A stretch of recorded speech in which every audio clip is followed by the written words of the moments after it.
ศรัทธาท่านผู้ฟังทั้งหลายมาแล้วอัตมาภาพพระครูวรธรรมนาถเจ้าอาวาสวัดหนองเฮียงตำบลสันติสุขอำเภอดอยรอจังหวัดเชียงใหม่เจ้าคณะตำบลสันติสุขได้นำรายการธรรมยำเจ้ามรดกธรรมกำเมืองนั่นได้มาพบพระศรัทธาญาติโยมท่านผู้ฟังเป็นประจำทุกเจ้าของวันอาทิตย์ศรัทธาญาติโยมทั้งหลายมาเจ้านี้เป็นเจ้าของวันที่8เดือนกันยายนพศ2567ตกกับเดือน12ขึ้น6ค่ำว่าเป็นวันติดศรัทธาญาติโยมทั้งหลายรายการที่ญาติโยมบรรดาพ่ออุ้ยแม่อุ้ยพ่อออกแม่ออกพี่น้องคณะศรัทธาญาติโยมได้รับฟังจบไปนั่นสามเณรเอารักวัดสันเหมืองเวียงหนองร่องได้พบปะศรัทธาญาติโยมตั้งแต่ตี 3มาแล้วอาตมาภาพนั่งฟังกับลุกพร้อมๆกันศรัทธาญาติโยมมาวันนี้ศรัทธาญาติโยมอาตมาภาพก็จะได้นำศรัทธาญาติโยมเข้าไปไหว้พระพุทธเจ้าพระธรรมเจ้าพระสังฆเจ้าเพื่อเป็นมงคลที่รับที่นอนเป็นมงคลที่ตุกกาดก็ดีเป็นมงคลกับเป็นคู่เป็นกีมกับศรัทธาญาติโยมที่จะเดินทางไปเหนือไปใต้วันตกวันออกก็ดีศรัทธาญาติโยมอาตมาภาพขอขอบพระคุณอนุโมทนาเจ้าของคลื่นทุกคลื่นสถานีวิทยุที่เกาะเกี่ยวสัญญาณกันไปโดยเฉพาะอาตมาภาพขอขอบพระคุณเจ้าของสถานีบอกว่าตั้งอำเภอฝางชัยประการที่ไหนก็ดีศรัทธาญาติโยมและขอขอบพระคุณท่านครูอภิวัฒนวิกรมรองเจ้าคณะอำเภอดอยรอท่านผอ.ขึ้นสีขาวที่ได้ให้ความเมตตาตนตัวอาตมาภาพพระครูวรธรรมนาถเจ้าอาวาสวัดหนองเฮียงได้มาพบปะศรัทธาญาติโยมกับอีพ่ออีแม่ทุกท่านทุกคนที่รู้จักอาตมาภาพถ้ามามีท่านพระครูอภิวัฒนวิกรมอาตมาภาพคงจะมามีวันนี้ก็เลยจะได้นำศรัทธาญาติโยมมาอู้เรื่องความกตัญญูกตเวทีฮือกับเข้ากับบรรยากาศในเดือนกันยาซึ่งเป็นเดือนกตัญญูกตเวทีศรัทธาญาติโยมก่อนที่จะได้นำศรัทธาญาติโยมฟังธรรมะนั้นอาตมาภาพก็จะเชิญชวนศรัทธาญาติโยมของอาตมาภาพที่ฟังอาตมาภาพในตอนเจ้านี้เข้าไปไหว้พระพุทธเจ้าพระธรรมเจ้าพระสังฆเจ้าเสียก่อนเพื่อเป็นมงคลที่รับที่นอนของหมู่เฮาท่านทั้งหลายเอาศรัทธาญาติโยมอีพ่ออีแม่ท่านผู้ฟังลุกแล้วนอดตีสี่เกิงแล้วเนอลุกตื่นได้แล้วเอากับพระเนอศรัทธาญาติโยมเมื่อเจ้านี้สถานีอยู่อาจจะมีปัญหามันรับดับเป็นกรรมศรัทธาญาติโยมเอากับพระฟังไปศรัทธาญาติโยมเนาะได้ตึกไหนก็เอาตึกหัน เอากับ1กับ2กับ3อะระหังสัมมาสัมพุทโธภะคะวาพุทธังพระกวันตังอภิวาเทมิกับสวากาโตภะคะวะตาธัมโมธัมมังนัมมัสสามิกับสุปฏิปันโนภะคะวะโตสาวกสังโฆสังฆังนะมามิกับนะโมตัสสะภะคะวะโตอะระหะโตสัมมาสัมพุทธัสสะนะโมตัสสะภะคะวะโตอะระหะโตสัมมาสัมพุทธัสสะนะโมตัสสะภะคะวะโตอะระหะโตสัมมาสัมพุทธัสสะ พุทธังสรณังคัจฉามิธัมมังสรณังคัจฉามิสังฆังสรณังคัจฉามิตุติยัมปิพุทธังสรณังคัจฉามิตุติยัมปิธัมมังสรณังคัจฉามิตุติยัมปิสังฆังสรณังคัจฉามิตุติยัมปิสังฆังสรณังคัจฉามิตติยัมปิพุทธังลนังกัจจามิตติยัมปิธัมมังสรณังกัจจามิตติยัมปิสังฆังสรณังกัจจามินะโมพุทธายะนะโมธัมมายะนะโมสังฆายะอัปปะมะโนพุทโธอัปปะมะโนธัมโมอัปปะมะโนสังโฆพุทโธเมตตาโตธัมโมเมตตาโตสังโฆเมตตาโตกัมมัตตดังเมตตาตังกัมมัตตตาตะจาติโยเมตตาโตอะหัมปันเตพุทธานุสติกัมมัตตตังยัจจามิพุทธานุสติกัมมัตตนังเตตะเมปันเตอะอัมปันเตปิติอุปัจจาราสมัตติงยัจจามิอิติปิโสภะคะวะอะระหังสัมมาสัมพุทโธวิจาจารณะสัมปันโนสุขโตโลกวิทูอนุตตโตปุติสัตตัมมัสสะตติสัตตติวัมมนุสัตนังพุทโธภะคะวะติสวะคาโตภะคะวะตาธัมโมสันติติโกอาการิโกเออิปัจจิโกโอปันญิโกปัจจัตตังเวทิตาโพวินโยอิติสุปฏิปันโนภะคะวะโตสวากาสังโฆอุชโชติปันโนภะคะวะโตสวากาสังโฆญาญาปฏิปันโนภะคะวะโตสวากาสังโฆสามิจิปฏิปันโนภะคะวะโตสวากาสังโฆญาติตังจัตตาเตปุติสายุกันิ อัตตาปุติสะปุกขะระเอสะภะคะวะโตสวากาสังโฆอะอุตนยโยปะอุนนยโยทักกิจนยโยอัญชริกระนิโยอนุตตรังปุญญาเกตังโลกัสสาติสาทุสัตตุภะปัญญาปัลละมีสามติตัสสะทุปะปัญญาปัตตะมีวัดแปดดอมปิติยาปัตตะมีอ้อมร้อมดับวังดีสีระปัตตะมีบางออกดาบเมตตาปัตตะมีผับเปตังปืนตานะปัตตะมีเป็นปืนตั้งต่ออุเบกาปัตตะมีก่อเป็นเบียงสัจจะปัตตะมีแวดระวังดีเป็นไม่เต้าขันติปัตตะมีกายเป็นออกดาบบังนาไม้และปืนไฟอธิฐานะปัตตะมีพับผาปาไปจุแห่งแข่งแข่งแรงแรงปับหมู่มันผีสังไทยเพบทุกตะเวทิตนางธรณีอัศจรรย์ซื้อเหมือนพันอยู่ฟัง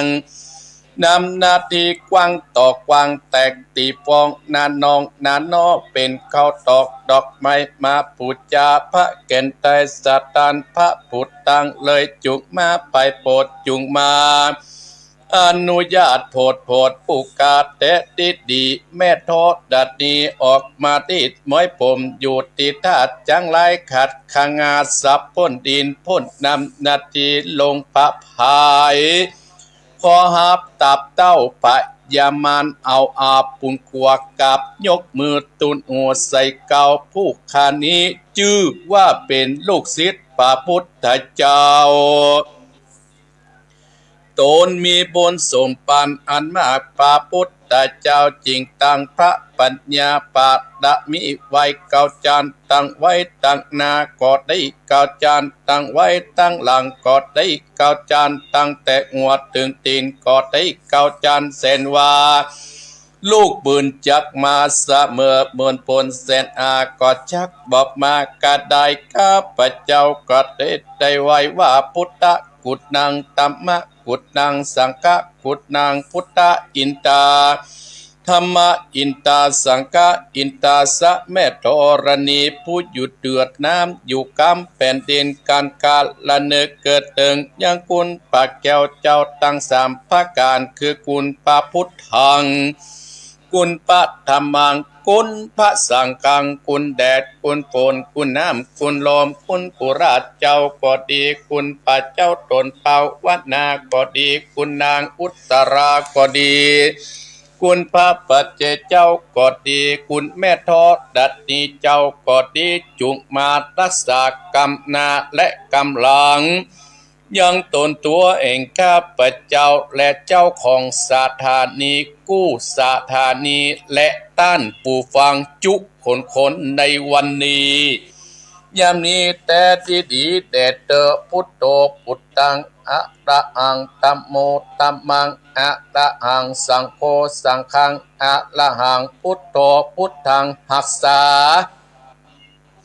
ธัมโมธัมมังอักษาสังโฆสังฆังหัสสาพุทโธพุทธังพุทโธพุทโธพุทธังกันหาธัมโมธัมมังกันหาสังโฆสังฆังกันหาพุทโธโปกธัมมังปิสังฆังมิสสาธุสัตตุอมติปสะมังสะดับเทียนกาวัดวาดลุกเป็นเปลวไปสะดีกันใจกุดเทียนนีปับเมืองปีมาจุดดาวบ่ฮู้เข็นจิปาปับจิตมา101ภาษากูก็ปรับไตตินฟ้าเหนือหน้าเป็นดินเก่าดินกูก็เป็นน้ำเข้ากลางกูก็เป็นแม่น้ำใหญ่ก็จางออกไปท่วมหัวปีตายไปดินกูก็เป็นดับเจนกาปรับไตฟ้ากูเตียงปะกัวสร้างอมสหปัตโตมังสวะหายอมเป็ดจะรำแผ่นดินดำไววาวาดสายตาพิกาดกับหนีละคนดีตูไวตีนี่อย่าได้เอาตัวหมู่ตั้นตั้งผีมารและผีเขนผียักษ์ผีเย็นอย่าได้มาไกลผียักษ์ไล่จุงหนีปันตั้งกลุ่มปันอันต้องเตียวไผ่ฮึดหนีไปสวะหายดูกะลาเจ้าไผ่ญาอันว่าไผ่ตั้งหลายประกันต่างๆนาปืนต้นว่าไฟไม่ก็ดีไฟอันเจ็บใครได้เป็นไผ่ญาทิก็ดีพญาติก็ดีอุปัตตวะกังวลอุนตะได้มาคือคนได้สัตว์ได้เจ็บได้ป่วยได้เสียเข้าเสียของจากภัยตั้งหลายบัดนี้ตนตัวเองข้าพเจ้าอันเป็นลูกศิษย์ของครูบาอาจารย์ลูกศิษย์ของพระพุทธเจ้าจักถอดจักถอนปัดเคาะปัดภัยตั้งแต่นี้เป็นต้นไปขอหือเจ้าตั้งหลายหมายมีตั้นผู้ฟังจุคนผู้เป็นเจ้าหอผู้เป็นเจ้าเฮือนเจ้าบ้านเจ้าเมืองและญาติกาพี่น้องลูกหลานเหลนเต็นเตาจุคนหือตั้นตั้งหลายผู้ฟังจงอยู่สุขสบายจุ่มเนื้อและเย็นใจอย่าได้มีเพศอย่าได้มีไปอันตรายใดๆอย่าได้มากายตั้งแต่นี้เป็นต้นไปขอหือตั้นผู้ฟังจุคู่จุคนผู้เป็นเจ้าหอเจ้าเฮือนและญาติกาพี่น้องลูกหลานเหลนเต็นเตาจุคนจุมีโจคราบมั่งมีตุ่นเตานั้นจุงจักมีเตี้ยงแต่ดีปัญจมาเรจิโนนาโถปัตโตสัมโพธิมุตตับมังจตุสัจจันปกาเสสิธรรมัจจกันตวัตตะเยเอเตนะสัจจวัจเจนะปุนตุเมจยะมังกัดดังปัญจมาเรจิโนนาโถ ปโตสัมโพธิมุตตมังจตุสัจจันปกาเสสิธรรมัจจกันตวัตตเยเอเตนะสัจจวัจเจนะอุนตุเมจยะมังกรังปัญจมะเรชิโนนะโถปโตสัมโพธิมุตตมังจตุสัจจันปกาเสสิธรรมัจจกันปวัตตเยเอเตนะสัจจวัจเจนะอุนตุเมจยะมังกรังอโลคญาปะตะมาดาปาสันตุติปัฏฐานันตนังวิสัสสะปัตตมัญญตินิพพานังปะละมังสุขังต่อไปเจิญอีพ่ออีแม่ศรัทธาญาติโยมตั้งสัจจะขอคำอธิษฐานบารมีต่อครูบาอาจารย์ต่อพระแก้วเจ้าทั้งสามประการต่อสิ่งศักดิ์สิทธิ์ในโลกเฮานี้ที่เฮานับถือ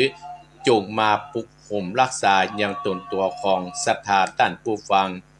สาธุสาธุข้าพเจ้าขอให้ปราศจากโรคภัยไข้เจ็บคิดทำการสิ่งใดในทางที่ดีจงสำเร็จด้วยดีตามเจตนาข้าพเจ้าปรารถนาทุกประการโดยอานุภาพแห่งคุณพระศรีรัตนตรัยพระพุทธมนต์ทุกบทที่ข้าพเจ้าได้เก่าได้มาแล้วก็ดีจงมาบันดาลให้แก่เจ้ากรรมและนายเวรทั้งอดีตและปัจจุบันและอนาคตจงเป็นผู้อาโหสิกรรมให้แก่ข้าพเจ้าอย่าได้มาเบียดเบียนซึ่งกันและกันเลยตั้งแต่วันนี้ขอให้ข้าพเจ้ามีแต่ความสุขและความเจริญยิ่งขึ้นไปด้วยการทุกท่านทุกคนด้วยเถิดเอาละศรัทธาญาติโยมบรรดาพ่ออุ้ยแม่อุ้ยพ่อออกแม่ออกพี่น้องคณะศรัทธาท่านผู้ฟังทั้งหลายมาวันนี้ศรัทธาญาติโยมบรรดาอีพ่ออีแม่ก็มาเป็นเจ้าวันที่8เดือนกันยายนศรัทธาญาติโยมเดือน12ขึ้น6ค่ำและศรัทธาญาติโยมโวายเหมือนน้ำศรัทธาญาติโยมโอ้บรรยากาศศรัทธาญาติโยมอีพ่ออีแม่ศรัทธาท่านผู้ฟังทั้งหลายก็อาจจะเข้าพรรษาเนี่ยศรัทธาญาติโยมปั๊บเป๊บมูลตัวพ่อประธานศรัทธาญาติโยมจะออกพรรษาเดือนหน้าเดือนข้ามสักกี่วัน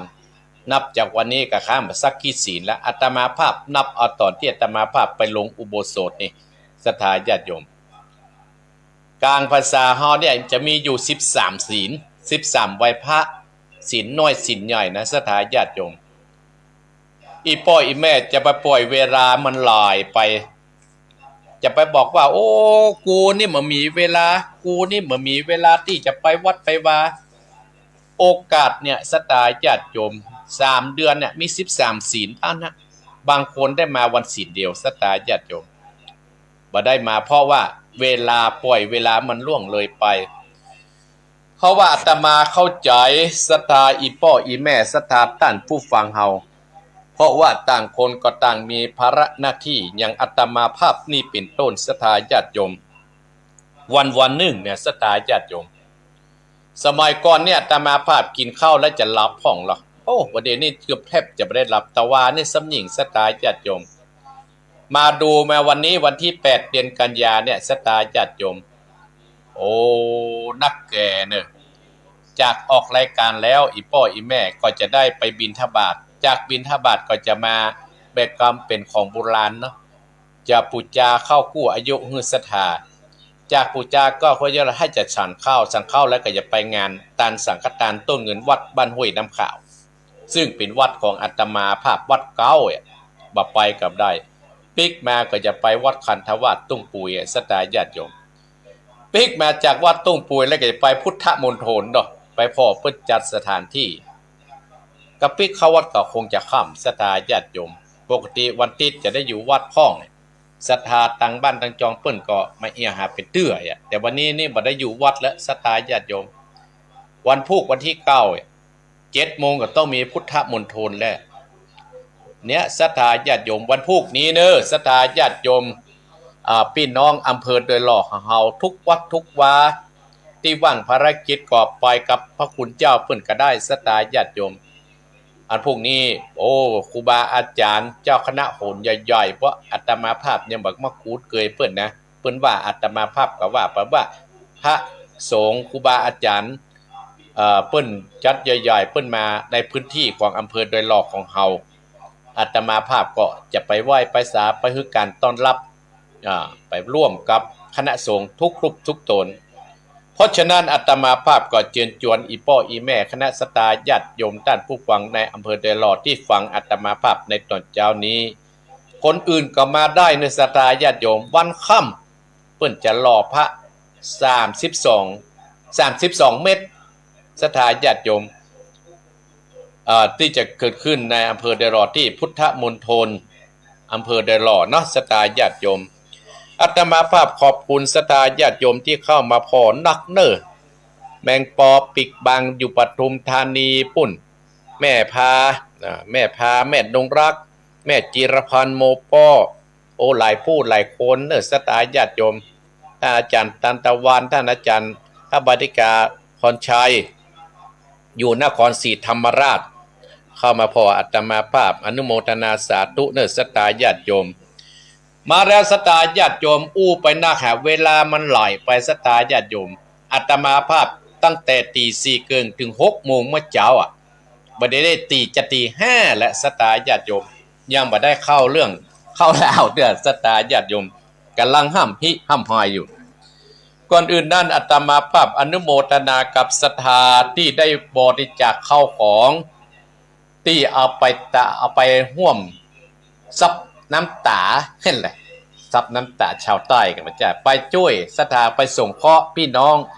เจ้าพุทธเฮาด้วยกันที่ตำบลตับเต่าที่ตำบลที่อำเภอ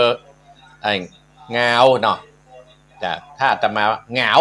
อำเภอเหงาตำบลเหงาและอำเภออะไรอย่างนั้นขุนตานก็ศรัทธาญาติโยมเนาะวัดป่าค่าเนี่ย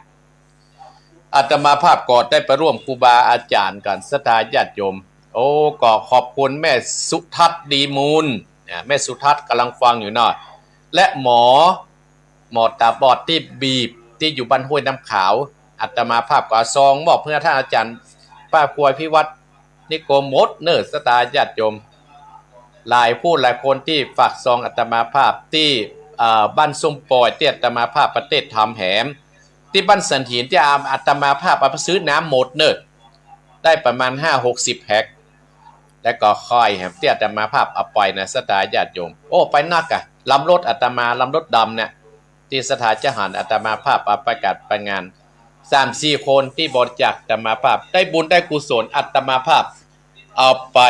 มอบให้ร่วมกับคณะสงฆ์ทุกท่านทุกคน10 นิ้วอาตมาภาพขอบคุณอนุโมทนากับอีพ่ออีแม่ทุกท่านทุกคนที่ติดตามโดยอาตมาภาพขอบคุณพ่อบุญธรรมแม่รัตนาสั่งคำพันแม่เทียมจานคนเที่ยงที่มอบปัจจัยให้อาตมาภาพโอ้เป็นการนำมันลดท่านพระครูที่มาเนี่ยสาธุ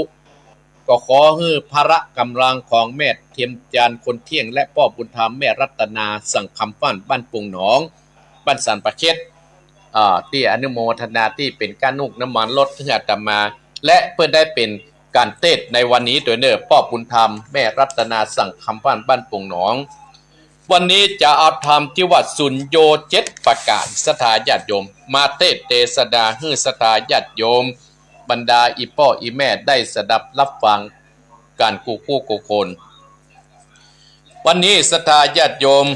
เอาอาตมาภาพก็จะได้นำธรรมะคำสั่งสอนขององค์สมเด็จพระสัมมาสัมพุทธเจ้านั้นได้มาได้มาได้มาบอกได้มากล่าวเพื่อศรัทธาญาติโยมจะว่าอาตมาภาพนี้มาสั่งมาสอนเนื้อศรัทธาญาติโยมอาตมาภาพมาบอกเป็นผู้มาบอกเพื่อศรัทธาญาติโยมเฮาจะปฏิบัติก็ได้เฮาปฏิบัติก็ได้แล้วแต่ศรัทธาญาติโยมถ้าท่านปฏิบัติตามคำสั่งสอนขององค์สมเด็จพระสัมมาสัมพุทธเจ้านั่นนะศรัทธาญาติโยมท่านก็จะมีความสุข ความเจริญยิ่งขึ้นไปการที่เฮาเนี่ยได้อยู่ในเมืองโลกมนุษย์เนี่ยศรัทธาญาติโยมอายุเฮาก็แก่ไปติ๊กศรัทธาญาติโยมการที่เฮาจะอยู่ถึงวันเนี่ยศรัทธาญาติโยมเฮาต้องเปิ้งอะหยังเฮาก็ต้องเปิ้งบุญเปิ้งกุศลที่เฮาเนี่ยได้อยู่ปัจจุบันเนี่ยศรัทธาญาติโยมซึ่งเดือนนี้เป็นเดือนกตัญญูกตเวทีเราศรัทธาญาติโยมเป็นเดือนกตัญญูกตเวทีเปิ้นก็จะป่วยผีป่วยสางป่วยญาติกาพี่น้องของอีพ่ออีแม่ที่ล่วงลับดับผ่านไปมารับของกินของทานเพราะอย่างศรัทธาญาติโยมเป็นสัญลักษณ์ก็หมู่เฮาท่านทั้งหลายก็จะได้ทานสลากเหรอทานสังฆทานเหรอแต่ละวัดละวาแต่ละพื้นที่มีเหตุกุฏิศรัทธาญาติโยมแม้นว่าเฮาจัดทุกข์เฮาจะยากจนเฮาก็หนีเรื่องการฮืดตานศรัทธาญาติโยมองค์สมเด็จพระสัมมาสัมพุทธเจ้าว่าการฮืดตานเนี่ยทำเมื่อเฮาเนี่ยร่ำรวยทรัพย์สมบัติการฮื้อความรู้ทำเมื่อเฮามีปัญญาดีการรักษาศีลทำเมื่อเฮาแข็งแรงเปิ้นว่าที่คำสั่งสอนของครูบาอาจารย์ในพระพุทธศาสนาเปิ้นว่าการฮึดทานนี่นะทำเฮาเนี่ยรวยทรัพย์ศรัทธาญาติโยมร่ำรวยทรัพย์สมบัติอีพ่ออีแม่ก็ฟังในธรรมเตี้ยแต่มาภาพเตศให้กะตี้ทานคืนศีลฮะศรัทธาญาติโยมที่มาแกเป็นคนตุกแกก็ไปรับศีลจากฤาษีมาศรัทธาญาติโยมอาตมาภาพย้อนแล้วนะศรัทธาญาติโยมถ้าย้อนนี่ปนเนอ7 โมงปนเนอท่านอาจารย์วันซอยบ่ได้ออกละอาตมาภาพจะเอาหมู่นี้มาเล่าเนี่ยแต่เตือนให้ศรัทธาญาติโยมได้หูว่าเตี้ยอาตมาภาพเคยจ๋าเคยได้ได้จ๋าให้ศรัทธาฟังการฮืดตานฮือทำเฮารวยทรัพย์ศรัทธาญาติโยมทรัพย์สมบัติเนี่ยมันมาจากที่เขาได้ทำไว้ทรัพย์ภายในและทรัพย์ภายนอกเขาต้องทำเองสร้างเองศรัทธาการที่เขาจะสร้างขึ้นมาเนี่ยมันยากศรัทธาญาติโยมการที่เขาจะสร้างขึ้นมาเนี่ยมันยากกับฟังธรรมสามเณรเอารักกันกะการสร้างเนี่ยศรัทธาญาติโยมถ้าการเตเนี่ยเตได้กำเดียวเนอะอีพ่ออีแม่เตได้กำเดียวนั่นนะเตเนี่ยอย่าพ่ออีแม่จะแปลงบ้านแปลงจองแปลงหอแปลงเฮือนทั้งกะเขาแปลงมาเป็นเดือนเขาเตแค่วินาทีเดียว10 นาที20 นาทีก็มาถึงศรัทธาญาติโยมยิ่งสมัยประเดี๋ยวนี้เปิ้นเอารถไม่โคตรตั้งหรอกเพลเนาะเพลก็เวยศรัทธาญาติโยมแต่ก่อนเพลเป็นเดือนนะประเดี๋ยวนี้รถดำเขาใส่เอาไปขว้างไฮเซฟเนี่ยการสร้างเนี่ยมันยากแต่การเตนี่มันง่ายศรัทธาญาติโยมเพราะฉะนั้นเฮาจะเตอย่างเฮาจะลุเฮาจะล่มอย่างกระตามศรัทธาญาติโยมเฮาต้องมีสติเฮาต้องมีปัญญาปัจจัยได้เงินเหนือเงินใต้เปิ้นว่าอันโอ้เจือไปเตเปิ้นหมดอย่าอาตมาภาพเคยเรื่องเล่าศรัทธาดอกไม้ไหวศรัทธาญาติโยมเปิ้นว่าเล่าต่างวัดเหนือเปิ้นทุกเจ้าบอกเลขได้ก็เลิกกันไปเปิ้นว่าทุกเจ้าต่างใต้นั่งต่างในหูเรื่องกันมาต่างนี้ละบ้านวัดตัวเก่าเนี่ยมองเป็นนี้ไปศรัทธาญาติโยมท้ายที่สุดเฮาก็ไปเปิ้งวัดวาอารามเฮาเนี่ยเพราะฉะนั้นอีพ่ออีแม่การฮึดตานทำเฮารวยทรัพย์นั่นคือทรัพย์ภายในและภายนอกศรัทธาญาติโยมการฮื้อความรู้ก็ได้เกิดปัญญาดีญาอาตมาภาพมีความสุขอยู่กับอีพ่ออีแม่ต้านผู้ฟังทั้งหลายที่อาตมาภาพได้ฮื้อความรู้เล็กๆน้อยๆที่มีอาตมาภาพมีภูมิปัญญาที่อาตมาภาพมีอาตมาภาพก็ฮื้อความรู้กับศรัทธาญาติโยมอย่างวันที่10เนี่ยศรัทธาญาติโยม10 กันยายนเนี่ยภาคเจ้าเนี่ยจะฮื้อความรู้ผู้สูงอายุของตำบลต้าวังเปาศรัทธาญาติโยมอาตมาภาพจะฮื้อความรู้ของตำบลต้าวังเปาผู้สูงอายุที่บ้านต้นแห่นหลวงวัดต้นแห่นหลวงเวลาบ่ายโมงอาตมาภาพก็จะฮื้อความรู้กับเจ้าหน้าที่เทศบาลตำบลสันติสุขเพื่อจะมีการอบรมของเจ้าหน้าที่คุณธรรมของเจ้าหน้าที่ อาตมาภาพกับมาฮื้อความรู้ตัดที่แหมตอนบ่ายก็ไปแหมติ่งวันค่ำแต่ศรัทธาญาติโยมมันจะหมุนไปอ่ะปัจจว่าอาตมาภาพเป็นคนเก่งนะศรัทธาญาติโยมปัจจว่าเป็นคนเก่งศรัทธาญาติโยมเพิ่นฮ้องว่าปัจจัยเป็นคนเก่งแต่เพียงเป็นคนที่มีความประสบความสำเร็จในด้านชีวิตที่สามารถฝ่าฟันอุปสรรคมาได้การที่เขาจะฝ่าฟันอุปสรรคนี่มาได้เขาก็ต้องอยู่ในปารมี10ประการเหมือนกันอีพ่ออีแม่ที่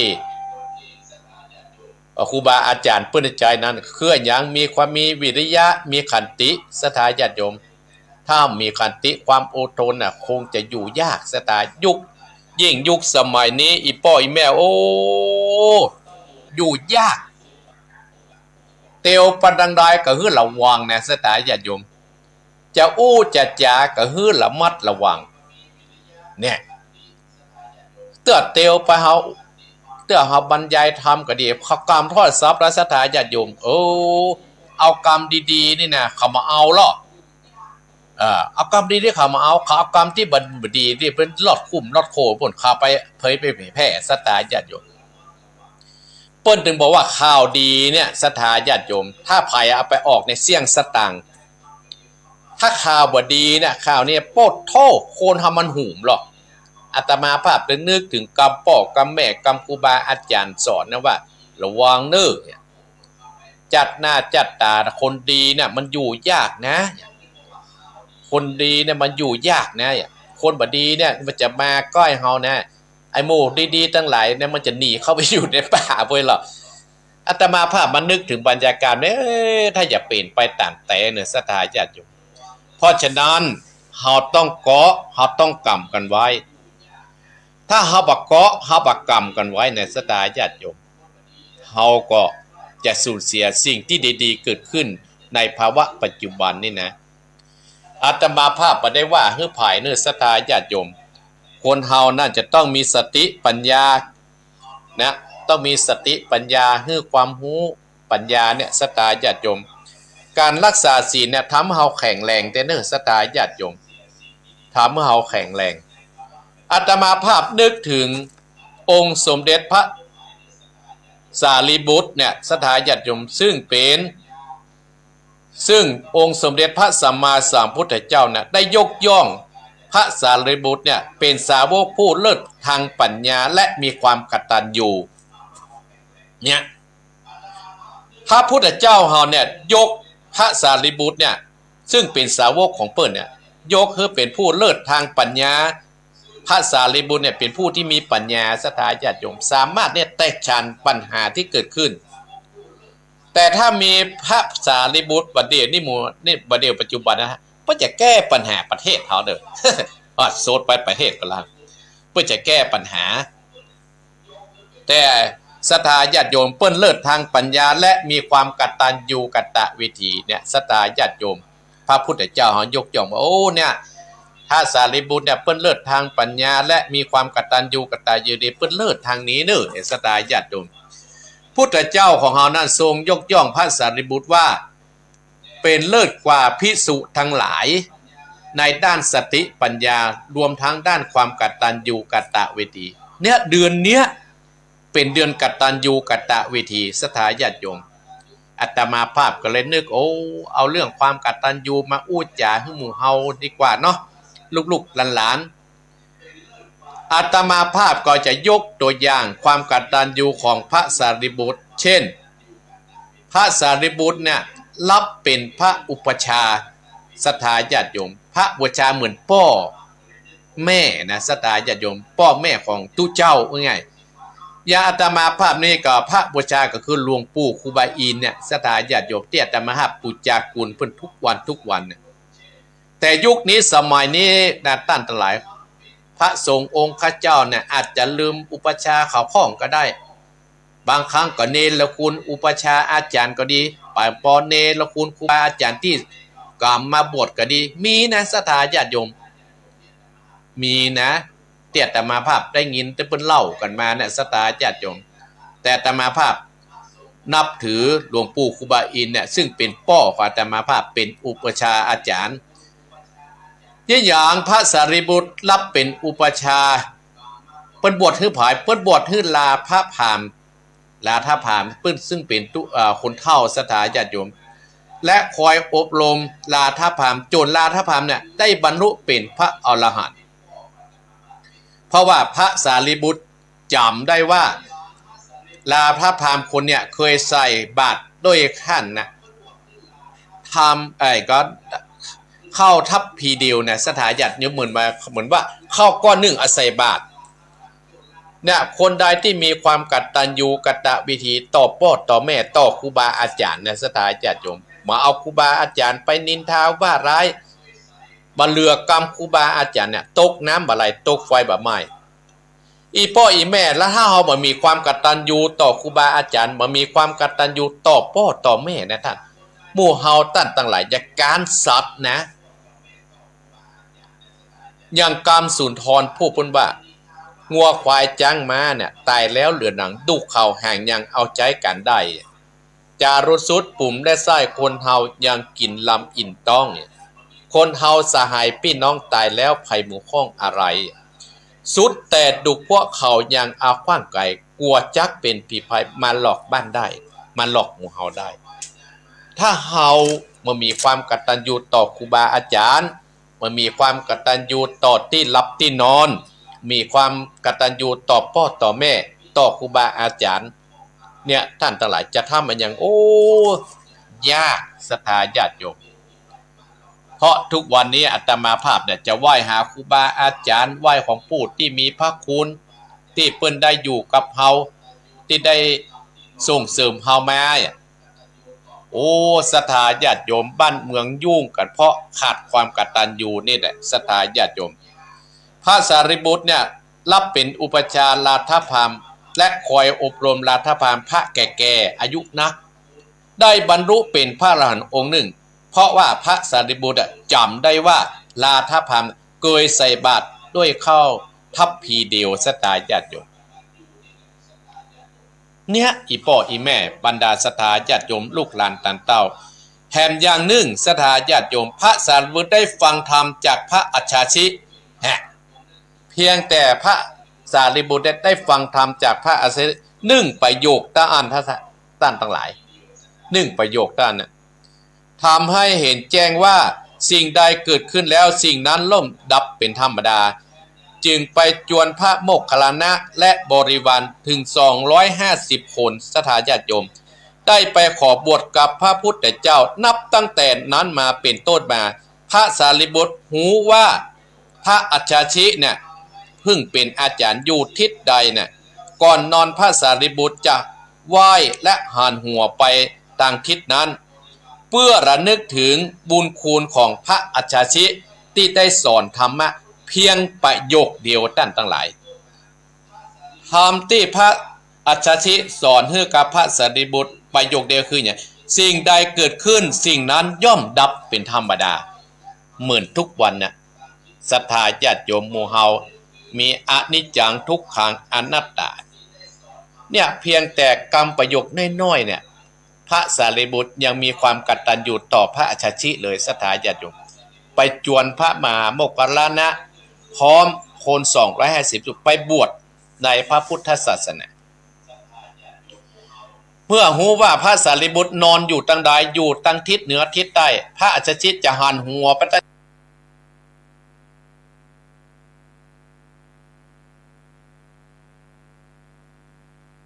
งนั้นนะศรัทธาญาติโยม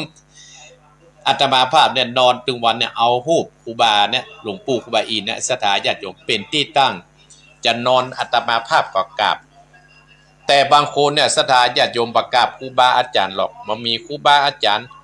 บางคนทะนงตัวนะศรัทธาญาติโยมถ้ามันมี5เป็นญาติถึงนี้ว่าสุแม้เนื้อศรัทธาญาติโยมอาตมาภาพมันหันปิดตัวเป็นตนอาตมาภาพเป็นภาษากลางอาตมาภาพเป็นเมืองเนี่ยศรัทธาญาติโยมบางคนก็ว่าพ่อแม่หานะเกิดเฮามาบ่ได้ถ้าไม่มีเฮาห้ามเฮียนเฮาบ่ได้ถ้าพ่อแม่เฮาบ่ส่งเฮาจะได้ว่าศรัทธาญาติโยมถ้าพ่อแม่บ่เกิดเฮาจะได้เป็นอย่างอีกก็เนี่ยศรัทธาญาติโยม3พระสารีบุตรได้แสดงธรรมให้แม่เมื่อแม่บรรลุ ทำเป็นพระโสดาบันพระสารีบุตรเกาะเข้านิพพานสุดท้ายพระสารีบุตรเนี่ยได้เตวเดินทางไปหาแม่เปิ้ลได้สอนธรรมแม่เปิ้ลได้เทศธรรมให้แม่เปิ้ลจนแม่เปิ้ลได้เป็นพระโสดาบันได้บรรลุสถาญาติโยมพระสารีบุตรจึงได้จากโลกนี้ไปเนี่ยพ่อแม่เนี่ยสถาญาติโยมจะเป็นผู้ที่มีพระคุณครูบาอาจารย์เนี่ยใหญ่หลวงนะสถาญาติโยมผู้ที่มีความกตัญญูแม้แต่พระพุทธเจ้าก็พระพุทธเจ้าจะย่อมสรรเสริญยกยอสถาญาติโยมอันนี้แหละอาตมาภาพถึงว่าเดือนนี้เป็นเดือนกตัญญูภายที่หูกูลจากหูจุกกูลพ่อกูลแม่กูลครูบาอาจารย์กูลอุปชาเนี่ยโอ้ย่อมตกน้ำอะไรตกไฟบ่ไหม้สถาญาติโยมทั้งหลายทุกรูปทุกตนเนี่ยจะมีอุปชาหรอทุกรูปทุกตนเนี่ยจะมีครูบาอาจารย์โอ้ศรัทธาญาติโยมบางคนหนีจากครูบาอาจารย์ไปนะทนงตัวว่าโอ้กูนี่ใหญ่แล้วกูนี่หูมดแล้วผลสุดท้ายก็ล่มจมเป็นเรื่องธรรมดาน้ำปัดไปมันมีภัยจุ้ยเนี่ยศรัทธาญาติโยมเนาะบัดได้ว่าฮือภัยบัดได้ด่าภัยเนื้อศรัทธาญาติโยมวันนี้อาตมาภาพจะ เอาธรรมที่ว่าสุญโยเจ็ดประการมาเทศนาเพื่ออีพ่ออีแม่บรรดาศรัทธาท่านผู้ฟังทั้งหลายได้สดับรับฟังโอ้ตี50 นาทีแล้วศรัทธาญาติโยมแม่สาวรักษ์แม่สีทรแม่จงดีแม่บัวพัดบุญรันลูกละก้าเนี่ยและฟังธรรมเนอให้ห้ามโทรหาเนอ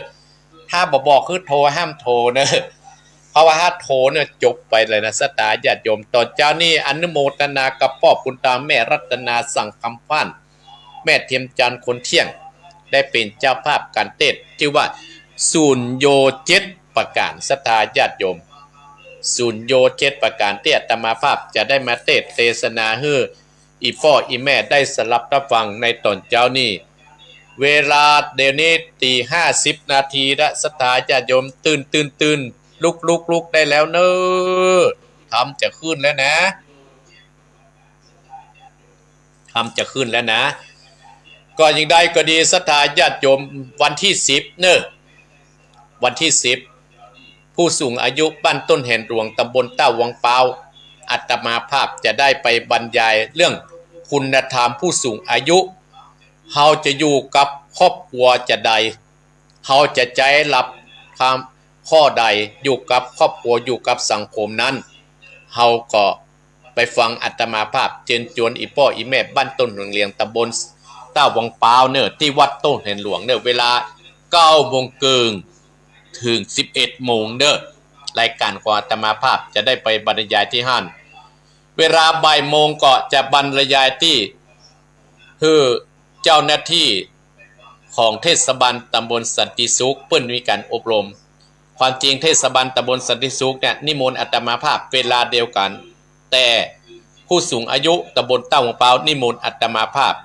ไปมาก่อนอาตมาภาพเลยไปให้ผู้สูงอายุเสียก่อนแล้วตอนบ่ายไปพบปะเจ้าหน้าที่ที่เทศบาลตำบลสันติสุขจะมีการอบรม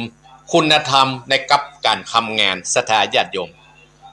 คนเฮาถ้าทำงานแล้วมีคุณธรรมนะศรัทธาญาติโยมงานติดนะศรัทธาญาติโยมอยู่บ้านใดถ้ามีคุณธรรมก็อยู่บ่ได้ศรัทธาญาติโยมอย่างธรรมที่ว่าสุญโยเจ็ดประการที่อาตมาภาพจะได้เทศโดยมีพ่อบุญธรรมแม่รัตนาสั่งคำพันแม่เทียมจันทร์คนเที่ยงได้เป็นเจ้าภาพสุญโยเจ็ดประการแล้วอาตมาภาพเทศแล้วอาตมาภาพจะได้มาสรุปเนื้อเรื่องให้ศรัทธาญาติโยมได้สดับรับฟังเนาะเอาละเนอะเทศธรรมเนอะเทศธรรมยกมือไหว้เนอะพ่อบุญธรรมแม่รัตนาแม่เทียมจันทร์แม่สีทรแม่สาวรักษ์แม่จงดีแม่บัวพัดโอ้หลายผู้หลายคนแม่วิอินเนอะตั้งเหนือตั้งใต้ฟังกันเนอะอาตมาจะขึ้นนะโมแล้วเนอะไหว้ธรรมเนอะเอาแล้วเนอะนะโมตัสสะภะคะวะโตอะระหะโตสัมมาสัมพุทธัสสะอิ ดาโลเกมโนสาอุปันนาสัตตะโอฟังตุราโสตุจันนาสะโพธิสัตว์ตั้งหลายตั้งยิ่งใจน้อยใหญ่ผู้มาไฟตั้งบนอันจักหนุนทรงโยคือได้อยู่เจบันสัตตาหลานลิงน้อมปากันมาฟังตามตั้งสาตานิวิทยุในวันอาทิตย์ตั้นตั้งหลายจุงจำจึกไว้แล้วค่อยกันใกล้เอาสารเอาเป็นยันวิเศษป่าปนเขตมันไปตั้นตั้งหลายจุงจ้างใจดักโยกอยากกล่าวอุกควรตำจักเป็นกรรมต่อยจาติดจองห้อยตัวเราอย่ามัวเมาต่างอื่นจุงแปลงใจชื่นยินดีบุญกุศลมีเอาใส่อาบอย่าเอาบาปมาซ่อนอย่าเอาหมอนมาตึกเตาตอดแน่ป่าเจ้าองค์กรรมอย่าจากกรรมสุบทราบจักเป็นบาปต่อโจรหมู่คนตั้งหลายนั่งกายจักเดือดไม่แกนใจอดฟังไปแต่เก่าบัดนี้จักบอกเล่าไก่จาคืนคนโลกกว้างมากกว้างบ่อาจสร้างต่างดีปัญญาบ่มีสักหยาดบ่เกิดขาดตั้งธรรมศีลบ่น้ำรักษาปัดไข่จากกับไว้ว่าผู้ใดได้เกิดมาเสียเวลาปังเปล่าเลี้ยงแคบเน่าบอดใดมีจิตปัดการขัดไว้คือได้แก่จักขุสุญโญโสตสุญโญอัตตสุญโญปัตตสุญโญโมฆขสุญโญกายสุญโญอายุสุญโญดังเนขอสัทธาท่านผู้ฟังตั้งหลายจุคนจุงจำหมายพระโมดังเอาจากอุจากไก่ลำดับไปนาทีเตอจากกุศลโยนั่นใจตั้นกล่าวไว้เป็นหมายว่าคนยิงใจตั้งหลายเป็นโมเกิดมาในโลกมาโดดลางคนก็มีตาเปล่าเบาเล็งดูรูปเจ้าองค์กรรมบ่อ่านตำสักหยาดมาอ่านโดดจาดคำสอนของพระบวรเป็นเจ้าบ่เล่งพอสองเท่าสองกาคือปิตาบันดาอันเลี้ยงมาแต่ดอยหันคนต่ำก้อยมาขอแยะนักงอเข้าใส่ออกปากไล่จับนีหันเจดีถ้าเจ้าบอดดำไว้เก่าปูจาอันวัดว่าก่อสร้างคือกุฏิกว้างและวิหารสาลาตานน้อยใหญ่ข้ามใจนาตีสองตาดีพอดใดๆ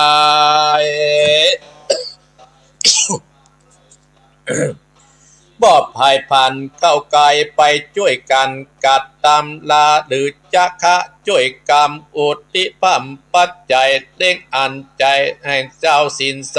สะอาดมาปินทิบาทภายพันยะตาบาหันดิกลีบอกเป็นตีกองตามปัจจากรรมกายจาเป็นคนมีตาเป่าใดและนาโสตะสนโยตันเล่าคือคนหนุ่มเท่ายิ่งใจตั้งหลายมีหูบอดใดเป่าจอยบอดใดฟังถอยกำตามบอกฟังกำปอแม่ตั้งเท่าแก่ตัดนายอุปาสาอาจารย์เจือกเงาคุบาอาจารย์อ่านคงกายบอกกล่าวฮืองูเก่ากองดีละเวดีหยับจาคือบาปตาดนกัดตามบุญอย่ากาดเข้าอาวาสฟังตามมีหูนำไม่บอดแม่นได้ยินหลอดถึงหูได้ยินตูแจ้งตีแยะแสงบ่โหปัดกะอูไข่ปันว่ามีอูเป่าใดแหลดนาอัตตาสุญโยเป่าว่างคือคนโลกใต้โลกามีมือซ้ายมือขวาเป่าว่างบอกคงปานเล่งสร้างแต่ตาตั้งดีสองมือดีนั้นเศร้าบ่อาจ นำไว้วันตาบอดได้ปูจาแก้วเจ้าบอกหูแก่เต้าใจตามผู้มีจิตงามบอกขาดบอดใส่บาตรด้วยมือการกุศลน้อยมากบ่ไฟหอยกับตนกับตัวเต้ามาหัวตั้งบาปกาดตามบาปหยับนัดนาเปื้อนโคนอัตตามือเปล่าและหน้าปัตตะสุญโยดดันเล่าขึ้นหนุ่มเต้าใจเย็งมีตีนบอดได้สุนไปบอดเตะเต้าไปฟังตำเทศนาโอวาทบอกเข้าไปสู่ปัดเบตีอันตั้งดีบอดไตเต่าปะไปหาแก้วเจ้าตั้งสามประการบอดไตตามธรรมเตียวดังดำจะใจไปหาบาปกับตนกับตัวอ่อนกลัวกรรมกาติความหนาวันโดนต่างเป็นบุญบอบไปหาอันคนต่างปาตาตินเปล่าแต่นามุขสุญโยคือผู้ที่เมามัวไหลหลากมีแต่ปากบ่เฮียนธรรมบ่หูกรรมไว้สาบ่ทำอาไตเต้าจะเข้าสู่นิพพานมีแต่จากการกะอูบ่หูกองดีสวรรค์มีกี่จันนรกมีกี่ก้านอาวิจิตั้งบทดีหยับจะบ่หูใบหน้าหลังพานหูอานิจังบ่หูอานิจังไหลหลากบ่จำแต่ปากปวดหูหลังเตื้อก็อุจาบ่เป็นตำว่าเล่นบ่เข้าเส้นญาติยามเป็นกำต่ำตายแม้นฟังได้บ่ดีเอาเป็นกำเบาคุ้มยาคนตรวจนานหลวงไหลไข้หัวโซที่แต่เป็นเท่าผูดลมคนป่าปวนบวงมากไผมีปากดังนี้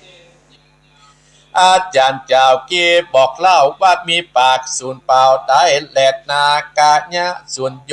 พูดติดมัวเมาข้ามเจ้าเลี้ยงข้ามเน่าอินทรีวันละสามดีบอกขาดเต้าประมาทลาสา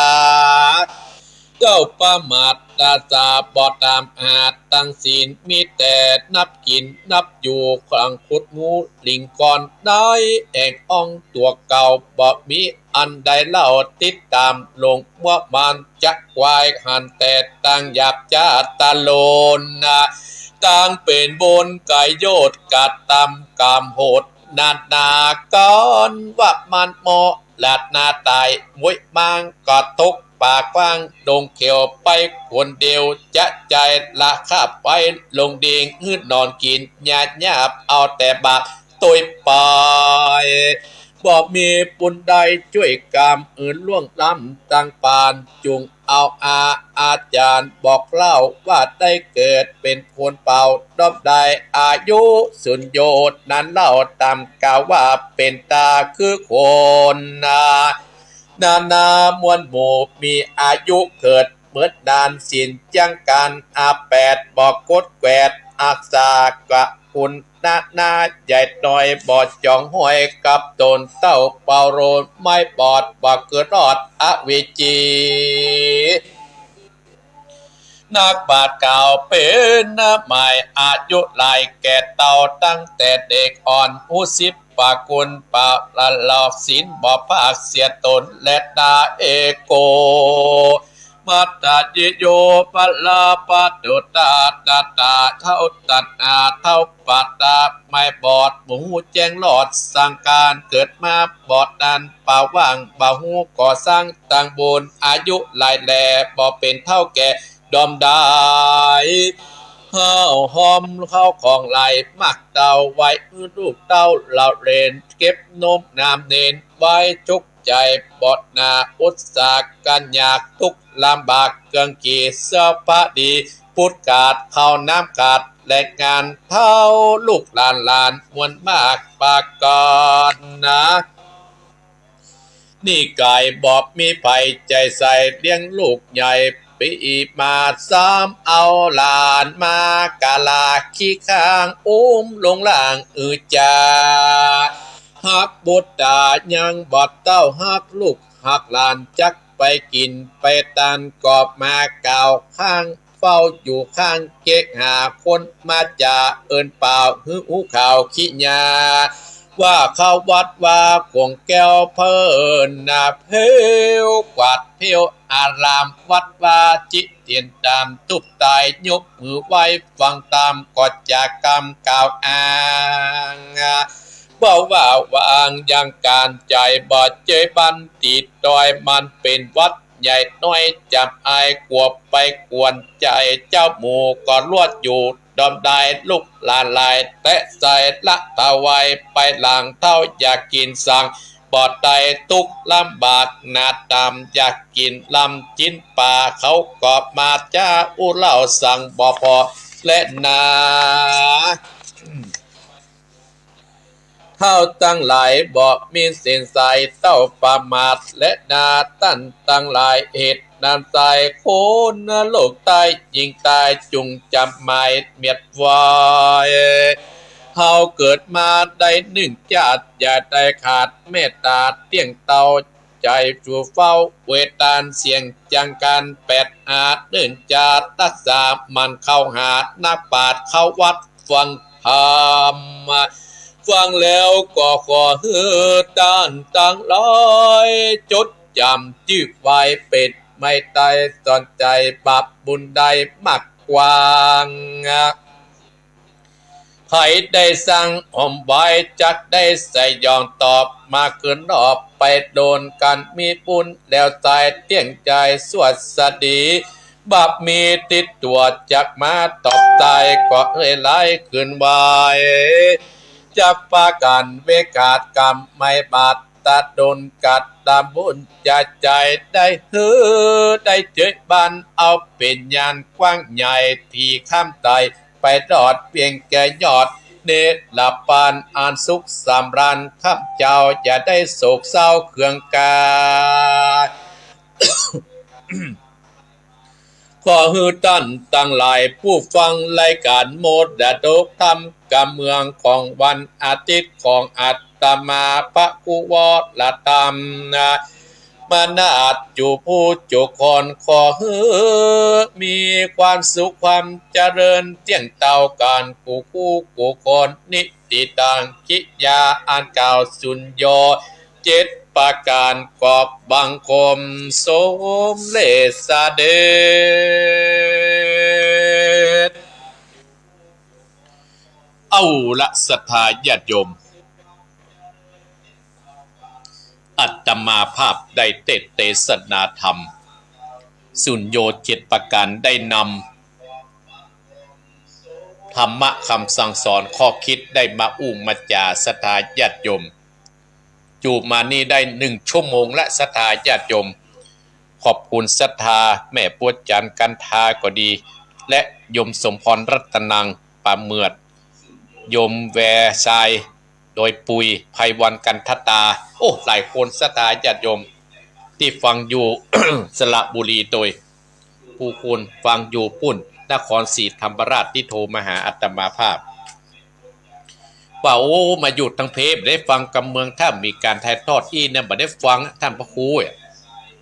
ก็อาตมาภาพก็มีกำลังอกกำลังใจว่าโอ้คนตั้งหลายก็ฟังตั้งฟังกับอาตมาภาพก็อนุโมทนาเนื้อศรัทธาญาติโยมก่อนที่จะได้สรุปเนื้อธรรมสุญโยเจ็ดประการ อาตมาภาพก็ขอขอบพระคุณศรัทธาญาติโยมที่จะได้ร่วมมาเป็นเจ้าภาพกฐินของวัดหนองเหียงวันที่10เดือนพฤศจิกายนเนี่ยขออาตมาภาพประกาศก่อนแล้วนะศรัทธาญาติโยมยังมาออกพรรษาเตื้อวันที่10เดือนกันยาวันที่10เดือนวันที่10เดือนพฤศจิกายนศรัทธาญาติโยมกฐินประจำปีอาตมาภาพได้สร้าง3พระอรหันต์ไว้ที่หน้าอุโบสถศรัทธาญาติโยมวันนี้เกือบแล้วและศรัทธาญาติโยมจะได้ทำการตานนะตานพร้อมกฐินพร้อมหลายอย่างก็เชิญชวนศรัทธาญาติโยมเนอะเกียมเนื้อกำตัวภายจะให้จะหอมภายยกมือ10 นิ้วก็ได้บุญกุศลเหมือนกันกูคนอาตมาภาพก็อนุโมทนากับโยมสมพรรัตนังพร้อมด้วยญาติมิตรทุกท่านทุกคนที่รับอาสาเป็นเจ้าภาพสมทบทุนกฐินในครั้งนี้ เปิ้นก็ว่าจะมาเป็นเจ้าภาพโยมพี่จะนำพี่น้องมาช่วยท่านพระครูก็ขออนุโมทนาสาธุโดยเนอะก็ตามเจตนาศรัทธาญาติโยมวักมาหาได้เพราะว่าช่วงนี้โอ้ศรัทธาญาติโยมเงินทองก็หายากอาตมาภาพก็มาบอกบุญศรัทธาญาติโยมที่บ้านหนองเหียงนี่เพิ่นก็ช่วยกันศรัทธาญาติโยมตามเจตนา5 บาทก็เป็นกฐิน10 บาทก็เป็นกฐินเงิน10 บาท5 บาท20 บาทรวมเป็นเงินปันก็มารวมเป็นเงินหมื่นกับเงินเป็นแสนจบตัดที่หันศรัทธาญาติโยมก็ขออนุโมทนาตรงกับวันที่10นะศรัทธาญาติโยมและขอขอบพระคุณศรัทธาญาติโยมที่จะได้มาบวช เป็นอุบาสิกาแก้วที่วัดหนองเหียงเพื่อจะอาตมาภาพก็รู้สึกว่าวันที่15บวชนอกสถานที่จะไปที่ศูนย์ปฏิบัติแล้วก็มาอยู่ที่วัดหนองเหียง2 คืนศรัทธาญาติโยมก็อนุโมทนาก็มีคนมาก็อนุโมทนาสาธุตัวเนาะก็อนุโมทนาญาติมาภาพว่าโยมสมพรรัตนังพร้อมด้วยลูกหลานญาติมิตรก็มีเจตนาที่จะได้สร้างบุญสร้างกุศลที่วัดหนองเหียงก็อนุโมทนากับโยมพรชัยโยมพรระเบียบนะ2 คนเนี่ยศรัทธาญาติโยมเพิ่นจะช่วยกัน ก็ช่วยกันว่าเห็นว่าวัดหนองเหียงเนี่ยว่าอัตมาภาพนี่เป็นที่ว่าอินดูสงสาร จะช่วยกันพนุบำรุงวัดหนองเหียงของเฮาให้มันเจริญรุ่งเรืองต่อไปอัตมาภาพก็จะตานไฟ ไฟลายถนนศรัทธาญาติโยมพร้อมกันหมดอะเอากำเดียวเลยจะตานถนนตัวโดถนนเข้าวัดนี่จะแปลงให้มันดีศรัทธาญาติโยมได้รับความเมตตาผู้ใจบุญใจกุศลที่มาขึ้นมาสร้าง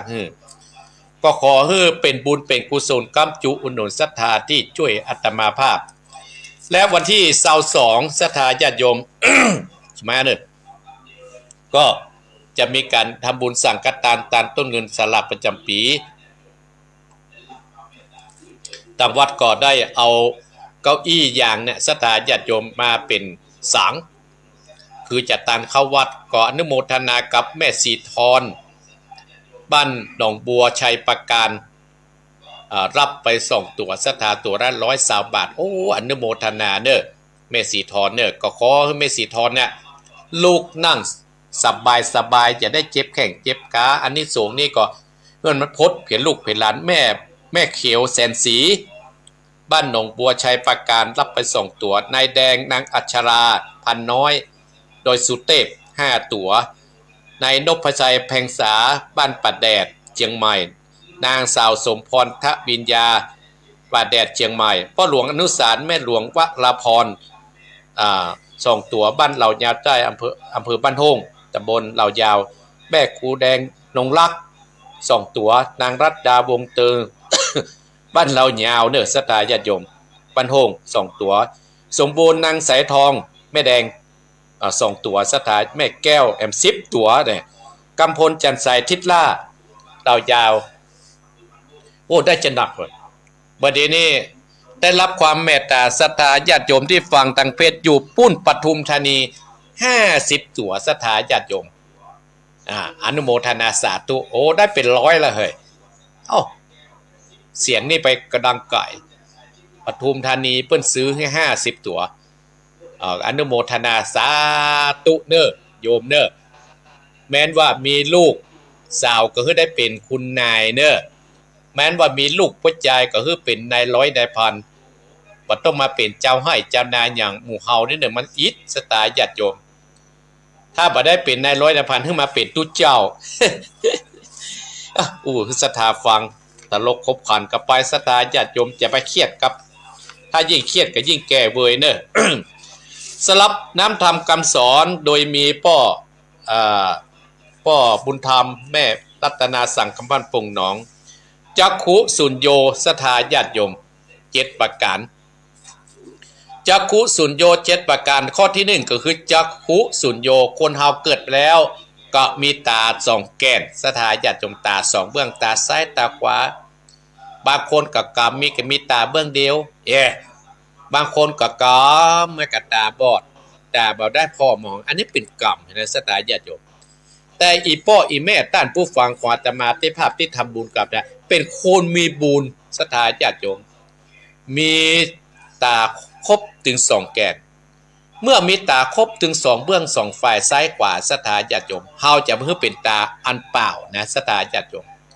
เฮาก็ต้องไปพอเฮาไปการไปงานเฮาไปพอเกิดมาแล้วเกิดมาเมื่อเจ้าลูกมาเมื่อเจ้าเฮาก็พอศรัทธาญาติโยมพอได้สิ่งที่ดีของคนทั้งหลายพอได้สิ่งที่ดีของลูกของต่างสิ่งอันที่บดีเฮาบ่ต้องพอและบ่สบายใจเฮาจะไปพอมาตะมันเป็นบุญเป็นกุศลเฮาพอนะโอ้เพิ่นทำบุญกับเราแน่เนี่ยเขาได้หารหรอกเฮาไปงานบุญอย่างวันนั้นเฮาไปที่เฮาไปช่วยน้ำท่วมนะมันเกิดมีปิตินะศรัทธาญาติโยมส่วนตัวอาตมาผ่านน้ำตาพอออกนะศรัทธาหานอีดูเกิดปิติว่าโอ้เฮาได้มานี่เป็นบุญเฮาร้อยได้หารอันอย่างศรัทธาญาติโยมว่าจะได้ประหารความหายนะได้ประหารความเห็นอกเห็นใจครูบาอาจารย์ได้ประหารอีพ่ออีแม่ได้ประหารผู้ใจบุญทั้งหลายที่ติดตามโดยได้ประหารเจ้าของรถของรัฐได้หารหมดอันนี้เป็นบุญนะศรัทธาญาติโยมอันเนี้ยอีพ่ออีแม่ลองกึดเอาเนาะข้อที่2โสตสุญโญศรัทธาญาติโยมเฮาเกิดมาแล้วหูเฮาบ่ลืมเนี่ยศรัทธาญาติโยมโอ้มันมีความสุขศรัทธาญาติโยมถ้าเอาเป็นคนหูลืมกับท่านศรัทธาญาติโยมได้ยินกับประมาแต่งใบว่ะเปิ้นอู้แหมอย่างไปแหมอย่าง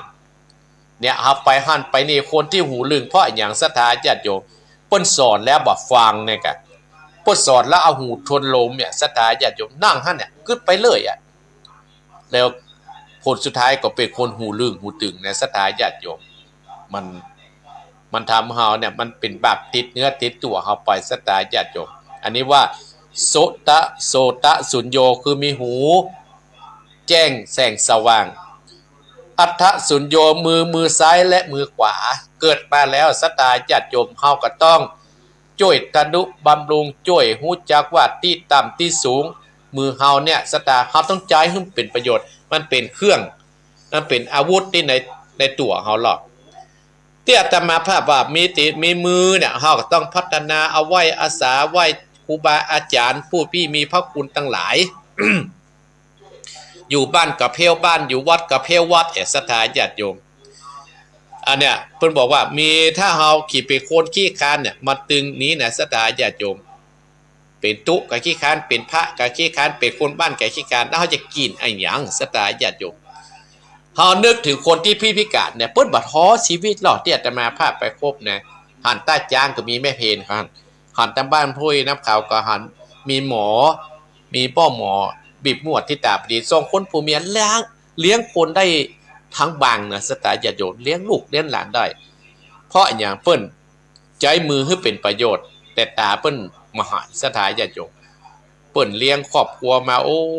ไปวัดไปป่างานบุญงานกุศลเนี่ยเปิ้นสร้างสรรค์ศรัทธาญาติโยมอีพ่ออีแม่ถ้าเฮาบ่ใจร่างกายเฮาให้เป็นประโยชน์นะอีพ่ออีแม่อาตมาภาพมีเรื่องเล่าให้ศรัทธาฟังอีพ่ออีแม่หัน แมงข้างคาวก็แมงข้างคาวเนี่ยศรัทธาญาติโยมเป็นสัตว์ที่เห็นแก่ตัวนะญาติปังกรสุดท้ายแกอยู่คนเดียวนะศรัทธาญาติโยมสุดท้ายแกอยู่คนเดียวสุดท้ายแกก็ได้ขึ้นสวรรค์ชั้นฟ้าเนี่ยได้เกิดเป็นเทวบุตรเนี่ยศรัทธาลองฟังอาตมาภาพจะเล่าแมงข้างคาวเนี่ยเฮาจะว่าหนูก็บ่ใช่เฮาจะว่านกก็บ่ใช่อยู่มาวันหนึ่งศรัทธาญาติโยมแมงข้างคาวเนี่ยไปอยู่กับนกนะหมู่นกทั้งหลายกับประชุมประเด็นนี้นะเป็นฤดูฝนเฮาจะแปลงหางเน้อเฮามาช่วยกันแปลงหางกันเน้อเฮาช่วยกันเป็นลางเน้อแล้วแมงข้างคาวไปนอนหลับให้ศรัทธาญาติโยมหุ่นหน้านกก็ว่าห้องมาเตือนว่าเธอเนี่ยยังบ่ไปช่วยเปิ้นขนหญ้ามันก็บอกว่าโอ้เฮาบ่ใจนกล้อเฮาเป็นหนูก็ท่านเป็นนกท่านก็เงียบไปกะเนี่ยหมู่นกตลาดก็สามัคคีไล่มันกะแมงข้างคาวไล่ไปอยู่กะแมงข้างคาวก็โดดไปอยู่กับหนีไปอยู่กับหนูเหมาะศรัทธาญาติโยมพญาหนูก็บอกว่าเธ เธอเนี่ยเปิ้นจ่วยกับคูดหูอยู่ด้วยกันเนี่ยเธออย่าเป็นคนขี้ค้านน่ะเธออย่างมานอนรับอ่ะเปิ้นยักการแต่เนี่ยแมงข้าข่าวบอกว่าเฮาบ่ใช่หนูล่อเฮาเป็นนกเนี่ย อยู่กับหนูก็ว่าเป็นนกอยู่กับนกก็ว่าเป็นหนูสถาญาติโยมพญาหนูก็ล่อยติดมันกะเอาอัดกลับไปหนีไปอยู่ที่อื่นมันหนีไปตั้งตลาดโอ้โหไปอยู่ที่ไหนไปอยู่กับนกก็ไม่ได้อยู่กับหนูก็ไม่ได้คนไล่ติดเพราะอย่างเป็นคนขี้ขานสถาญาติมีมือกับมือเปล่าเนี่ยสถาญาติโยมเนี่ยไปช่วยเปิดเนี่ยสถาญาติโยมทั้งหลายนี่กะนี่บอกว่าอย่าไปอยู่ในถ้ำอีป้อยแม่หาเนี่ยแม่ข้าข่าวเลยไปหนีอยู่ในถ้ำหรือสถาญาติโยมก็วิบากกรรมของมันอย่างนั้นเปิ้นนอนดีๆเปิ้นเอาหัว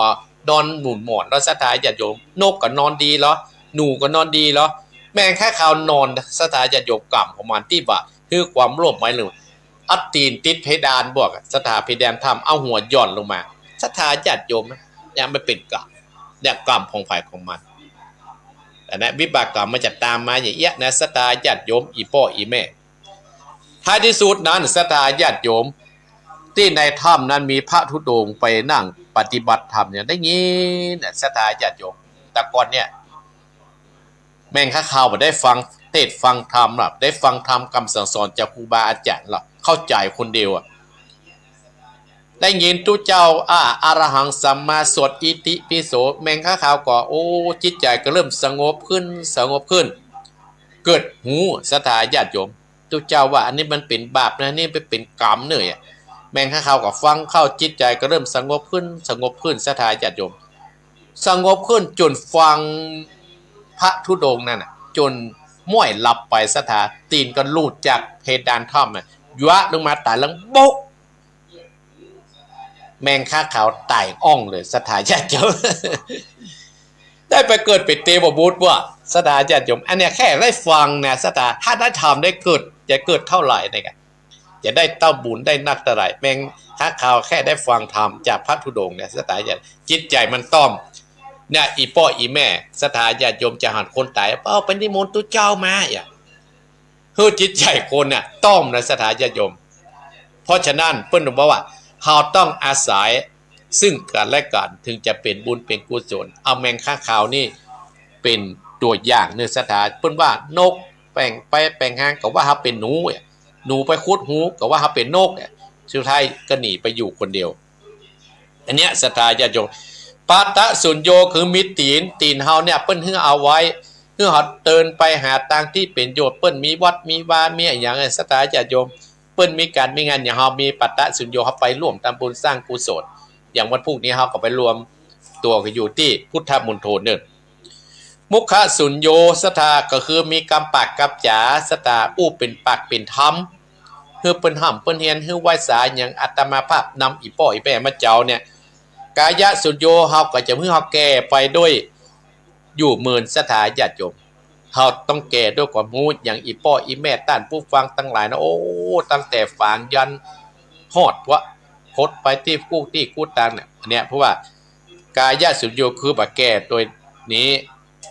อายุสุญโยเฮามีอายุนักแล้วเฮากับมันไหว้พระสวดมนต์นะสถาญาติโยมอันเนี้ยทำเจตมาภาพได้เตแสดงว่าสุญโย7ประการคือจักขุสุญโยโสตสุญโยอัฏฐสุญโยปาตะสุญโยมุขสุญโยกายะสุญโยอายุสุญโยสถา7ประการเตตมาภาพได้นำมาอู้มาจากฮือสถาญาติโยมได้สดับรับฟังในตอนเช้านี้อนุโมทนากับโยมอยู่หน้าเนิดน้ำท่วมหายแล้วก้าเนาะไหวไปแจกของได้ปล่อยสักกรรม ส่งน้ำใจไปยมใส่ผลจันกูนะที่เข้ามาเนาะใครจะโทรเนอะตอนนี้เวลา43นาทีและสถาญาติโยมที่เหลือนี่10กว่านาทีใครจะโทรก็โทร0828857225ใครจะโทรเป็นสายแรกเนอะสถาญาติโยมวันนี้บ่ได้อยู่เนอะก็โทรอู้จาได้ฟังแล้วเป็นจะได้ว่าโอ้เมอุ้ยโทรจากที่ห้านที่นั่นแนะนำเนี่ยโทรจากเมืองฝางโทรจากชัยปราการโทรจากจังหวัดน่านโทรจากแม่ริมก็ว่าไป 0828857225สายที่1ใครจะโทรมากับโทรเนอร์เอาโทรมาสายแรกจะเป็นป้อใจว่าไม่หญิงเจริญปอนแม่บัวพัดเนาะโอ้ชัดเจนดีแล้วแม่เนาะ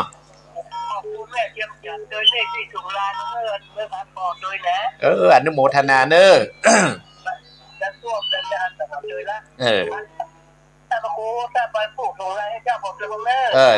์ขึ้นเนอ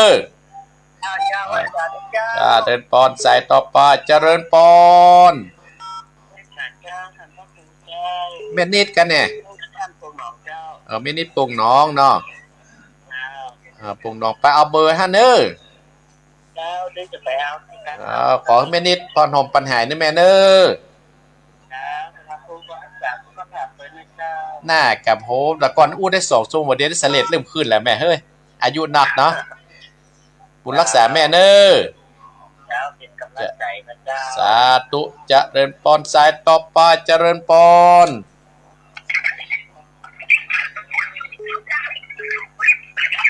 บดีเนอเจริญเอามาเจริญปอนแม่เรือนบุญรักษาเนอแม่เนอวันนี้ได้ยินเลยเนอบุญรักษาแม่เนอเจริญปอนสายต่อไปเจริญปอนแม่พรสันกำแพงบุญรักษาเนอคนน้อยเนาะเพิ่นมีงานพุทธมณฑลเนอยินดีเนอเจริญปอนมาเป็นยังเนอเจริญปอนสายต่อไปคนน้อยมันจะหมดเวลาละเจริญปอน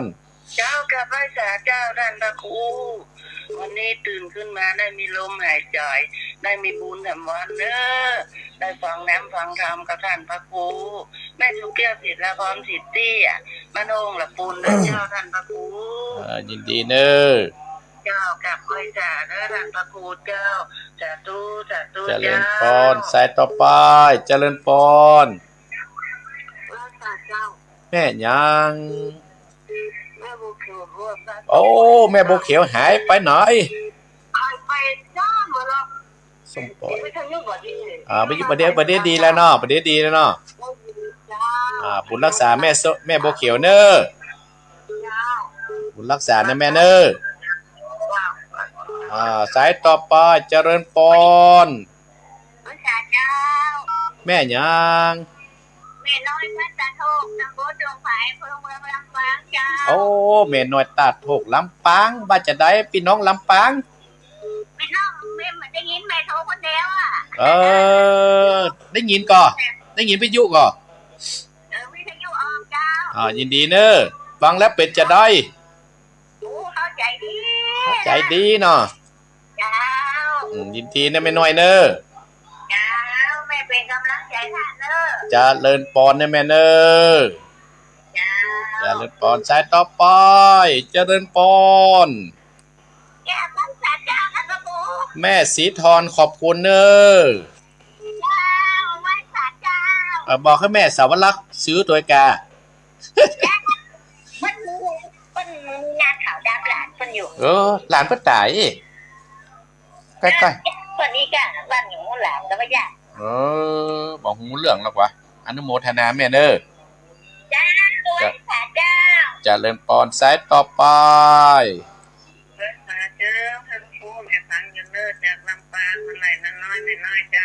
แม่น้อยตะกี้กันน้อยได้กันน้อย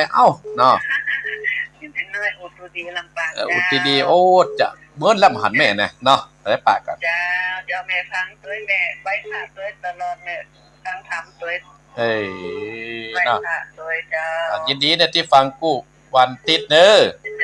เจ้าฟังติดกูติดเจ้าจะเริ่มปอน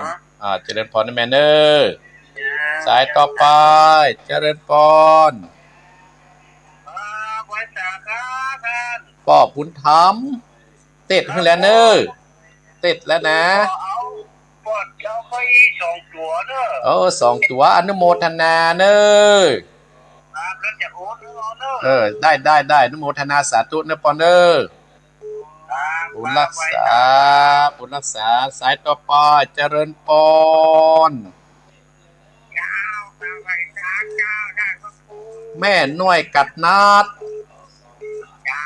ว่าจะได้ในวันนี้โทรมาได้มันหยดกำเนาะขอให้แม่น้อยอายุมั่นขวัญยืนเนอบุญรักษาสายต่อไปเจริญพรไหวตาเจ้าได้กันอันนี้ต้นเพิ่งนี่เจ้าแม่ยังแม่มันตั้งจำไม่ได้ก็แล้วไปเป็นเด้อถ้าจำเนี่ยได้ถ้าเกิดจืดไปหนากระหอนหรอแม่ที่วัดแม่ครับผ้านี่เนี่ยแล้วจำได้นะแต่ก็แม่บุญศรีเจ้าเนี่ยแม่บุญศรีช้างเล้งเนี่ยเนี่ยโอ้ยแม่กันโหไปจันมาแล้วนี่ท่านอันสิน7 2เนาะเดี๋ยวนี้แม่มาสิน7 2 หาเนาะอันนี้เป็นของวิทยุแม่อันส่วนตัวแหมย่างอันนี้ของวิทยุช้างเล้งยินดีอะเจ้าแม่กำลังใจนะท่านมาอนุโมทนาขอแม่อายุมั่นขวัญยืนเนอจะเริญปอนโอ้ยเวลาจะหมดแล้วอันสายเจริญปอนเจ้าแม่ฟังอยู่เด้อันแรกกันเด้นี่แม่อยู่หาไหนกันเด้แม่เนาะคุ้นหูเนี่ยแม่ห้ามไม่ได้เมนชื่อไว้อย่างแม่ศรีวิไลปลาแน่แม่ศรีวิไลที่ว่าอู้กันเหมือนละแน่มาจำเสียงแต่บ่ได้เมมชื่อเหมือนตัวอื่นนะแม่เขาโทรศัพท์อันนี้เป็นโทรศัพท์ทั่วไปนี่นะบ่ได้เมมชื่อไว้แต่จำเสียงได้ที่แม่ไปน่ะยินดียินดีได้แม่เนอมีโอกาสกับแม่แอร์แฮมเนอเจริญพรแม่ศรีวิไลสายต่อไปสายสุดท้ายเด้อเจริญพรแม่เพนคนสู้ชีวิตเนาะก็อีก1 ตัวจดไว้โอเคเจริญพรสายต่อไปเจริญพรเจ้าอาจารย์สิงบ้านอุโมงค์เนอะแม่วิติมาติไม่ติมเฮ้ยนะเนาะไม่ติมอุโมงค์แม่ฟังการอาจารย์มา4 ปีครึ่งแล้วยินดีนะแม่เนอแม่ฟังงานขึ้นวัดปัญญ์นะเจ้าอายุมันขนยืนแม่เนอสาธุเจ้าสายจบนะสถานิ่มเจริญพรตื้อเนอไปใครครับว่าหลวงพี่ว่าอนุโมทนาดีในวันนี้นะเจ็ดน่ะเย็นอนุโมทนาเนออาจารย์ครับเจริญว่าครับจบจบไปแล้วสถานจะโยกเอาว่าเจริญปอนบ้านพายแม่อัมพรบุญหมื่นที่ไปก่อนจำได้กับเจ้าแม่อัมพรบุญหมื่นแม่สันทรายแม่ก็นึกถึงหูนะแม่กับมา2 คนน่ะเนาะเจ้าแม่เอาก็2 ตัวเนอะได้นะหมูแล้วแม่รู้ว่าจะอันนี้ไปทางไหนเจ้ากระเดียให้จดเบอร์แม่ตัวนี้เนาะ084 367 8452เนาะ8452เนี่ยแม่เนาะเจ้าถ้าจะได้แม่จะโทรไปทางสายเนาะเดี๋ยวจะมาโทรไปหากันได้เนอะนี่นะ084 367 8452เนาะอนุโมทนาเนอะแม่เนอะเวลาหมดพอดีแม่จบสถานญาติโยม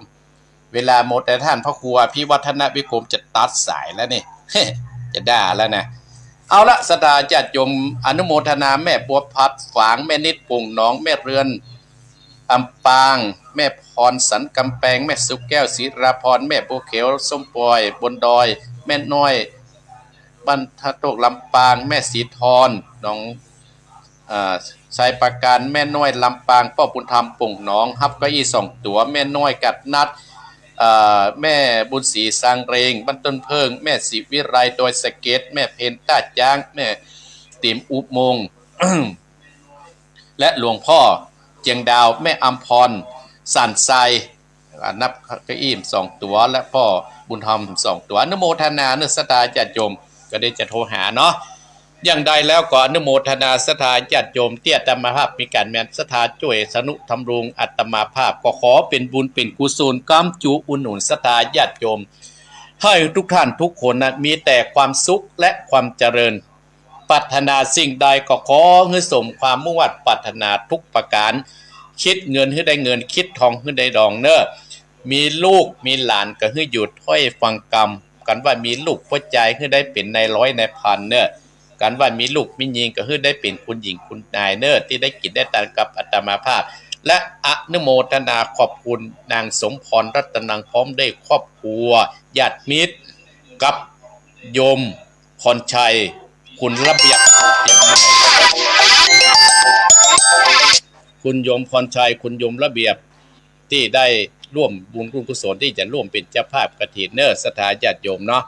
เอาละศรัทธาญาติโยมอาตมาภาพขอนำรายการมรดกธรรมกับเมืองธรรมะยามเจ้าจากอีป้ออีแม่ติดหน้าปะกันใหม่เนอร์ศรัทธาญาติโยมสมดังคาถาปดีขององค์สดีพระสัมมาสัมพุทธเจ้าตัดเทศนาเป็นภาษาบาลีว่าสัพพิติโยวิวัสสันตุสัพพะโรโควินัสสันตุมาเถมตรายโยสุขีทีฆายุโกภวะอภิวาทนะสีริสะนิจังวุตตาปัจจายโนจัตตารโอธรรมาวัฏันติอายุวันโนสุขังพะลัง